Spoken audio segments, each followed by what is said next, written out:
Oh, Isabel, ready ka na ba maglaro ng hoops?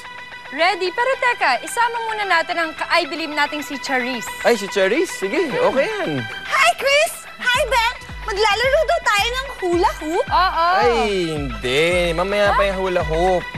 Ito muna laruin natin, itong gyro hoop. Experience tayo!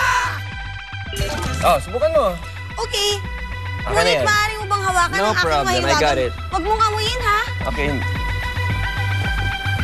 Lights out, please.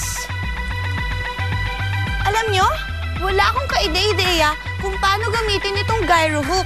Paano ba ito gamitin? Hindi ko siya alam. Ayan. Ano ba to?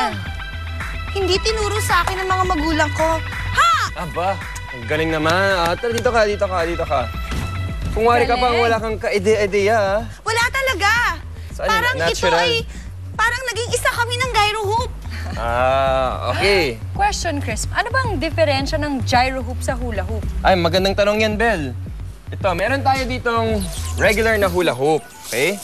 Ang regular na hula hoop ay umiikot ng horizontally palibot sa ating katawan dahil ganon. sa friction. Friction, alam ko yan. Ang friction ay force o lakas ng pag-resist o pagkontra ng surface ng dalawang solid na bagay. Ang galing talaga ng research mo, Isabel. O, Charisse, marunong ka ba nito?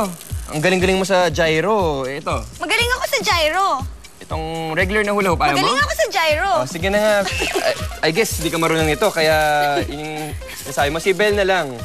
Ito, very athletic ito si Bel. volunteer mo. Kasi very athletic ka. I'm sure kayang-kaya mo rin yung hula hoop na yan. Warm up. Ayun. Aba. Ang galing! Ang galing! Talagang mga partner ko. Chris, Ibang try mo. talent, ha? Hindi, Kung ang friction na namamagitan sa katawan ni Bel at ng hula hoop ay magkasing lakas, eh hindi mahuhulog ang hula hoop. Friction pala ang dahilan kung bakit hindi nahuhulog itong hula hoop na itong kulay blue. Question, friction din ba ang dahilan kung bakit patuloy ang ikot ng maliit na hula hoop dito sa gyro hoop? Hindi. Papakita ko sa inyo kung paano nag-work ang gyro hoop. Pero bago yon, isa pa nga ang demo dyan. Ang gagaling nyo kasi. Ang gyro hoop ay isang simpleng uri ng gyroscope.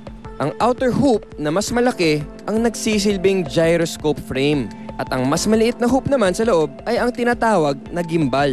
Magkakabit ito dahil sa mga swiveling rods na nagsisilbing axle para makaikot ang hoops sa magkaibang direksyon. Ang sabay na pag-ikot ng dalawang hoops ay nagka-create ng angular momentum o ang tendency ng dalawang bagay na magkadikit at umiikot ng tuloy-tuloy. Yan. Kaya kahit hindi mo hawakan ang maliit na hoop niyan sa loob ng gyro hoop, basta't iikutin mo lang ang malaking hoop sa labas, kusang gagalaw na yan hoop sa loob. Ayan, dahil sa angular momentum. O ano, Charisse, Isabel, believe na ba kayo sa science sa likod ng gyro hoop? I believe! Ayan, may kinalaman ba ang science sa paggawa ng magic fairy dust at magic sand? Yan ang ating aalamin sa pagbabalik ng I Believe! Okay, girls, laro na.